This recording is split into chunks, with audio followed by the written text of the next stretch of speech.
What's the time? Okay, look. Peter, Disney's classics. Disney, Peter Pan. Sit down. Sit down, sit down. We can read it. What's the time? Look, Peter Pan. Peter Pan. Once there was a house in London where a family named Darling lived. There were Mr. and Mrs. Darling and their 3 children, Wendy, John, and Michael. Watching over the children was a Nana, the nursemaid, who happened to be a dog. It was to this home that Peter Pan came one magical night. He chose his house for one very special reason. There were people there who believed in him, but not Mr. Darling. He only thought about business, the importance of being on time, and dressing properly. But Mrs. Darling was still young enough at heart to believe that Peter Pan was the spirit of youth. Then there were John and Michael. They knew how to fight off pirates, whoop like Indians, and march like soldiers. To them, Peter Pan was certainly real, and they made him the hero of all their games. But the expert on Peter Pan was Wendy. She knew everything there was to know about him. On this particular night, after Michael and John had drawn a pirate map on their father's shirt, Mr. Darling angrily declared, "What is that, blocks?" Yeah. Uh-oh. "The children need to grow up." Uh-oh. What? Then, turning to Wendy, he added, "This is your last night in the nursery, young lady, and there will be no more dogs for nursemaids in this house." Mr. Darling promptly marched Nana outside, where he tied her up for the night. That's how it came to be when Mr. and Mr. Darling went out to the party later that night. Wendy, Michael, and John were left alone, asleep in their room. Yeah, there's some blocks down there. Very nice. Yep, okay, next one. Peter Pan and his pixie Tinkerbell slipped in through the window. The Darling nursery was a familiar place to Peter. He liked to sit in the shadows and listen to Wendy's story about Neverland. But on his last visit, Peter had been separated from his shadow. Tonight, he had come to get it back. "Well done, Tink, you found it," Peter whispered when Tinkerbell discovered his shadow. But there was no hurry. But the shadow was in no hurry to be caught. It flittered and skittered around the room. Peter charged after it, making such a racket that Wendy woke up. "Hey, you want to sit down and we can read it? Come on. Listen. Peter Pan, I knew you'd come," Wendy cried. "I saved your shadow for you. Let me sew it on for you. Oh, Peter, I'm so glad you came back tonight because it was my last night in the nursery," she added sadly. "But that means no more stories," cried Peter. "I won't have it. Come on, we're going to Neverland. You'll never grow up there." "John, Michael, wake up. Peter's taking us to Neverland," cried Wendy. "But Peter, how do we get there?" "Fly, of course. It's easy. All you have to do is think of a wonderful thought and," said Peter, shaking Tinkerbell, "and add a little bit of pixie dust." What? Yeah. What? "We can fly!" shouted Wendy, John, and Michael as they followed Peter and Tink out the nursery room. They soared over the rooftops of London. Peter laughed with glee as he pointed up to the sky. "There it is, Wendy, Neverland. Second star to the right and straight on till morning." What? Big clock. There's a big clock? It is a big clock. Melatonin. Yeah. What? Yeah. From high up the sky, they finally spotted the land of their dreams. Sheep. Yeah, there's a ship. "Look, John," cried Wendy. "Mermaid Lagoon and the Indian camp," yelled John. "There's a pirate ship and its crew," added Michael. "It's just as you told us." Oh, is that a mountain? Or some trees? Look, they're gonna fly there. The captain of the pirate ship was Hook. He hated Peter. "But blast that Peter Pan," said Hook as he studied a map of Neverland. "If I could only find his hideout, I'd trap him." There's a, what's that, crocodile? Oh no. You go, Oh no. Captain Hook got his name because he had a hook where a hand should have been. Oh no. And who was to blame for that? Why, Peter, of course. No. He had another enemy too, the crocodile. "He's been following me around for years, licking his chops," said Hook. What? And What? And he'd have you by now, Captain, if he hadn't swallowed that alarm clock. It's a cannon. 1 cannon, 2 cannon. Now, when he's about, he warns you with a tick-tock, said Smee. Peter, ahoy, cried the lookout. Instantly, Captain Hook forgot about the crocodile. Swoggle my eyes, he cried, looking through the telescope. It's Pan. He ordered men to load the cannon and fire. Let's a ball, cannonball. Tick, quick, Tink, shouted Peter, as the cannon flew by. Take Wendy and the boys to the island. I'll stay here and cause a diversion. I know the flying. Tinkerbell took off at once for Peter's hideout, but she purposely flew too fast, leaving the others far behind. Tinkerbell, wait for us. We can't keep up with you, yelled Wendy and the boys, but Tink didn't want to wait. Peter Pan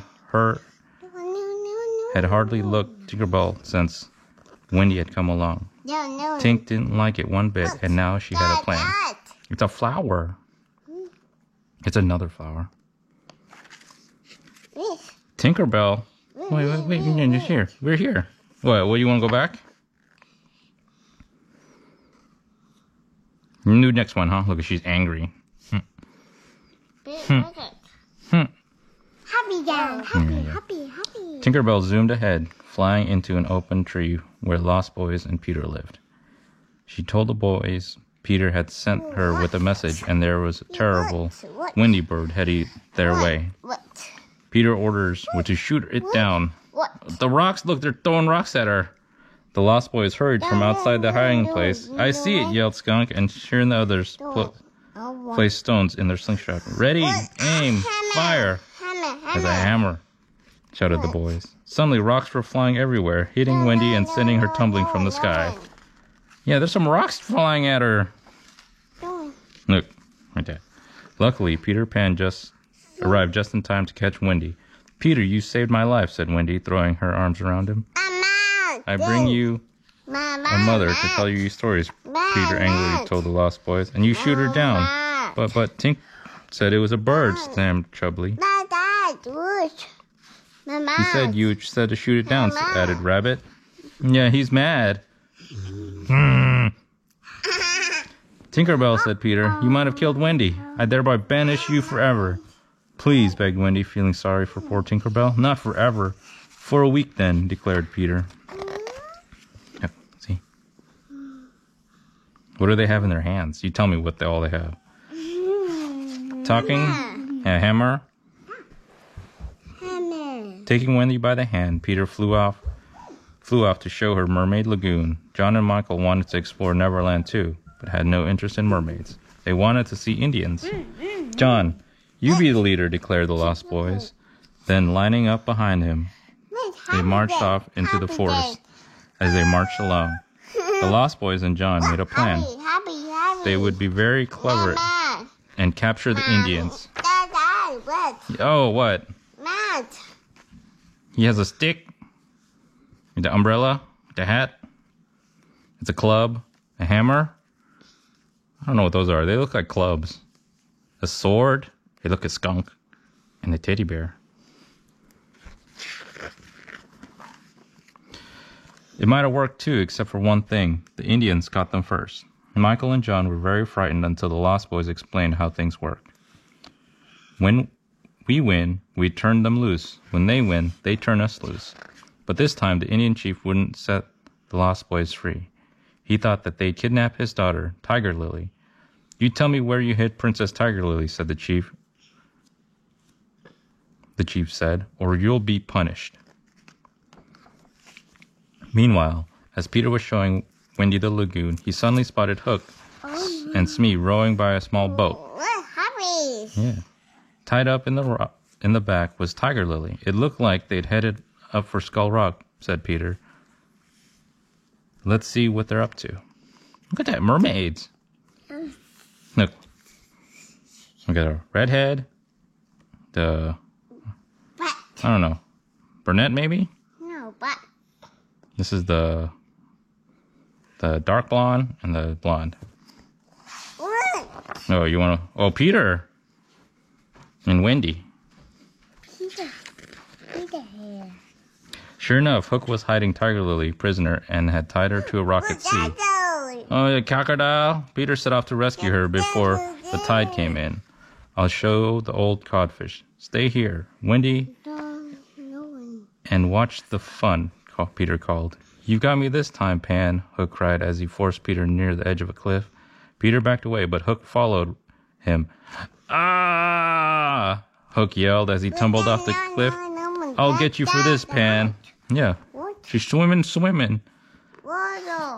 As he fell forward in the water, Hook heard a familiar sound. Tick-tock, tick-tock. The crocodile was waiting. I say, Hook, grinned Peter Pan. Do you hear something? The crocodile swallowed the captain, but the terrified Hook fought furiously and jumped right back out. Smee, Smee, Hook screamed as he tumbled into the boat. Row for the ship, row for the ship. While Smee rowed as fast as he could, Peter swooped down to save Tiger Lily and fly her back home.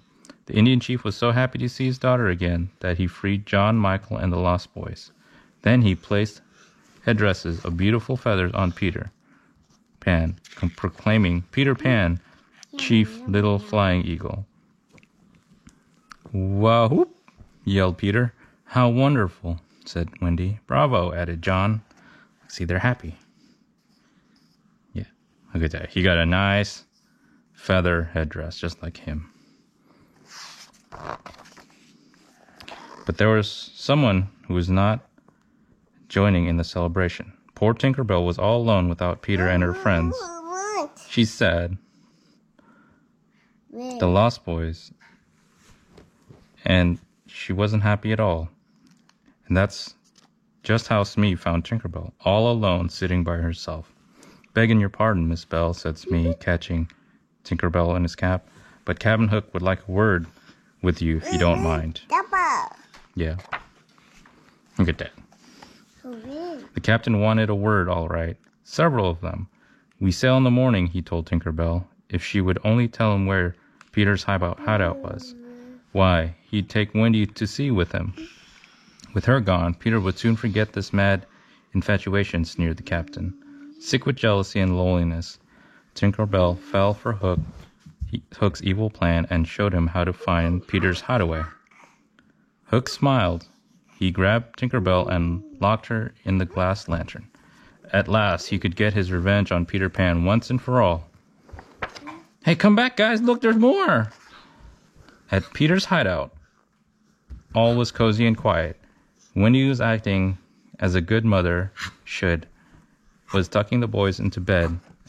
As she did, she sang to them about the wonders of a real mother. By the time Wendy had finished her song, John and Michael were so homesick they wanted to leave for London at once. Even the Lost Boys wanted to go, but not Peter. Go back and grow up, he said stubbornly. But I'm warning you, once you're grown up, you can never come back. Oh no. But no one was listening to Peter. They'd only had one thought in their minds, a mother to love them and hold them and sing to them to sleep at night. One by one, the boys left Peter's hideaway, only to walk right into the arms of the waiting pirates. Oh no, pirates! Come here, look, pirates! Oh no. Have a snack. Yes. Now, to take care of Master Peter Pan, chuckled Hook as he lowered beautifully wrapped package into his hideout. Tying his prisoners to the mast of the pirate ship. Yeah, it's a clock.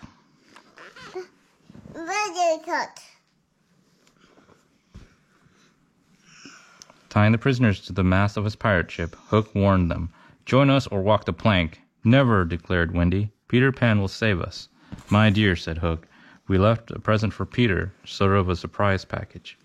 I can see our little friend at this very moment reading the tender note to Peter with love from Wendy.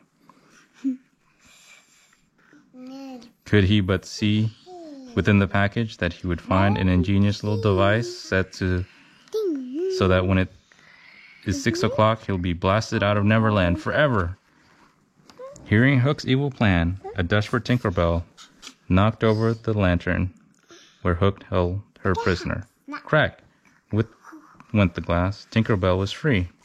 Off she flew to try to save Peter. Come here, look, they have a present. Back in the hideout, Peter Pan picked up the package and was untying the bow when Tinkerbell flew in. Hi, Tink, said Peter, holding up the box. Look what Wendy left for me. Tinkerbell tried to pull the package away. Stop that, yelled Peter. What's the matter with you? There was no time to explain. Tink flew with the box, pushing it as far away from Peter as he could. The gift began to smoke.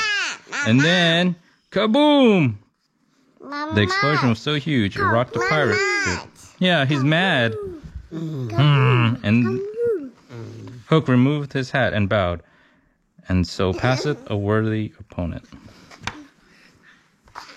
Smiling, Hook returned to the captive children. Which will it be, join my crew or walk the plank? Wendy spoke up bravely. Captain Hook will never join your crew. Hook gave Wendy the most gentlemanly bow. Ladies first, my dear. With tears trickling down her cheek, Wendy walked along the plank.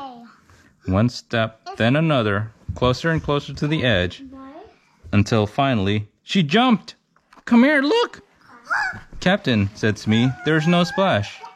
The ship's bewitched, the man began to wail. But it wasn't a ghost who had come to haunt Hook. It was Peter Pan, along with Tinkerbell. He had come to save Wendy. This time you've gone too far, shouted Peter Pan as he flew up into the rigging. Hook scrambled after him, then drew his sword. Come back, guys! Come here! Look, there's only a couple more pages! Look! Look at them! Look! Melanie, come here! Take that! Cried Hook as he lunged at Peter, forcing him off balance. I'll run you through. Peter quickly flew out of Hook's way, cutting this way and that with his dagger. You wouldn't dare fight old Hook man to man, taunted the captain. You'd fly like a cowardly sparrow. He'll fight you man to man with one hand behind my back, crowned Peter, as Wendy, John, and Michael and the Lost Boys fought the pirate crew. Hook took the most powerful swing at Peter, but the captain lost his balance. Oh no, look, they're fighting. Look, they're fighting too. Yeah, they're mad. Oh, they're mad face. Down fell Captain Hook to his face his worst fear. The crocodile was waiting and its mouth was wide open. Crocodile, oh no, fall down.